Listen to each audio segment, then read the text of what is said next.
Hi viewers, welcome back to మోక్ష talks 999. ఈరోజు మన ఛానల్లో పొగడి చెట్టు కోసం నేను కొన్ని విషయాలు మీతో షేర్ చేసుకోవాలనుకుంటున్నాను. చూస్తున్నారు కదా, ఈ చెట్టుని పొగడి చెట్టు అంటారు. ఈ చెట్టు దాదాపు 120 అడుగులు ఎత్తు వరకు పెరుగుతుంది. అలాగే దీని చుట్టుకొలత 9 అడుగుల వరకు ఉంటుందండి. అంత లావు పెరుగుతుంది. కానీ ఇప్పుడు మన దగ్గర ఉన్నాయి మాత్రం చిన్న మొక్కలే. కానీ దీనికి ఫల సంపద అంతా ఎంత లేదు. చూస్తున్నారు కదా మీరే, ఎన్ని కాసేసినాయో. చెట్టు నిండా కాయలే. మనకైతే దీని కాండం ముదురు చాక్లెట్ రంగులో ఉంటుంది. నేనైతే ఇది చిన్న మొక్కే కదా మనకి, అది మాత్రం మీకు చూపిస్తున్నాను. కానీ ఇది లావైనప్పటికీ 9 అడుగులు ఉంటుంది చుట్టుకొలత. ఈ పొగడి చెట్టు ఎప్పుడు కూడాను ఆకులతో ఒత్తుగా ఉండడం వల్ల నీడనిచ్చే వృక్షాల్లో పొగడి చెట్టు ఒకటి మనకి. ఇంకా పొగడ పూల విషయానికి వస్తే, పొగడ పూలతో పూజలు చేస్తూ ఉంటారు. చాలా మందికి తెలిసే ఉంటుంది. మనకైతే ఇప్పుడు చిన్న బడ్ అయితే ఉంది. ఎందుకంటే ఆల్మోస్ట్ ఏప్రిల్ లోనే వస్తాయి ఫ్లవర్స్. ఇప్పుడు మనం ఫ్లవరింగ్ చూడడం అనేది కొంచెం తక్కువే ఉంటుంది. ఎందుకంటే కాయ స్టేజ్ కి వచ్చేసింది కాబట్టి. నేను పట్టుకున్నాను కదా ఇప్పుడు, అది లాస్ట్ స్టేజ్ ఆఫ్ ఫ్లవర్ అన్నమాట. ఇంకా ఈ ఫ్లవర్స్ తో అయితే మనకి పర్ఫ్యూమ్స్ కూడా తయారు చేస్తున్నారంట. వీటిని ఉద్యానవనాల్లో అలంకార వృక్షాలు కాకుండా రోడ్డుకి ఇరువైపులా కూడా వేస్తూ ఉంటారు. పొగడ పూలు పెద్ద సంఖ్యలో జలజల నేల రాలుతూ ఉంటాయి. మనకి పచ్చిగా ఉన్నప్పుడే కాకుండా ఆ పూలు ఎండిపోయినా సరే వాటి పరిమళాన్ని ఎప్పటికీ కోల్పోవన్నమాట. ఈ పువ్వులను పోగు చేసి దండలుగా చేసి మనం శివాలయాల్లోని వేయడం అవి చూస్తూ ఉంటాము. నేను రీసెంట్ గా శివాలయానికి ఒక ఆవిడ తెచ్చారు. అప్పుడు నాకు అర్థం కాలేదు. ఆవిడని అడిగాను, ఏం పువ్వులమ్మా అని అడిగితే పొగడ పూలు మాల అని చెప్పారు.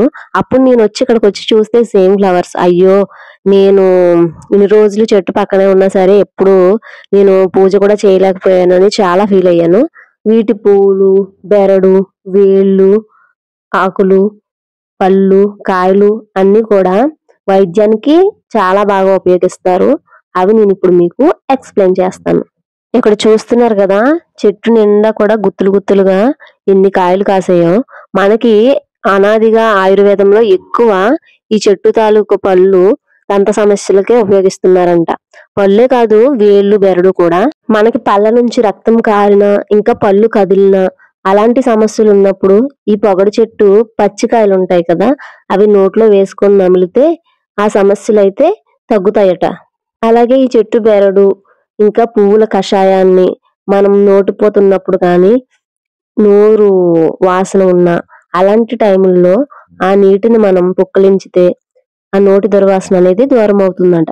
మీకు విషయం తెలుసా, వీకో వజ్రదంతి పేస్ట్ లో ఈ చెట్టు బెరడుని పౌడర్ గా చేసి దానిలో ఎక్కువగా ఉపయోగిస్తారు.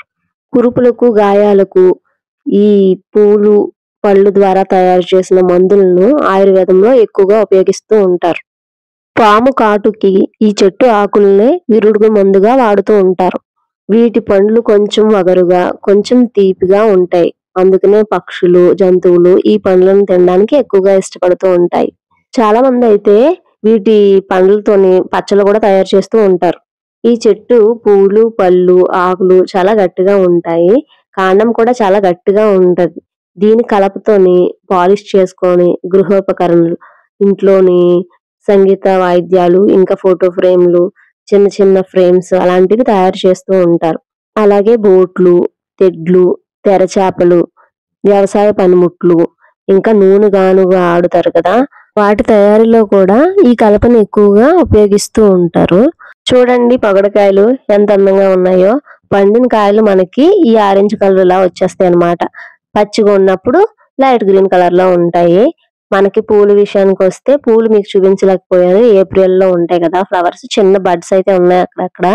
ఇవి మనకి టేస్ట్ కి అయితే ఈత పళ్ళు ఉంటాయి కదా అలా ఉంటాయి. కొంచెం పచ్చిగా ఉన్నటువంటి పసుపు రంగు లాంటివి తింటే గనక బాగా వగరు అనిపిస్తాయి. కానీ బాగా పండిన మాత్రం తింటే సేమ్ ఈత పళ్ళు టేస్ట్ లానే ఉంటాయి మనకి. ఇంకా ఈ వీడియోలో మీకు మంచి విషయాలు నేను షేర్ చేశాను. మరి వీడియో నచ్చితే లైక్ చేయండి, మన ఛానల్ సబ్స్క్రైబ్ చేసుకోండి.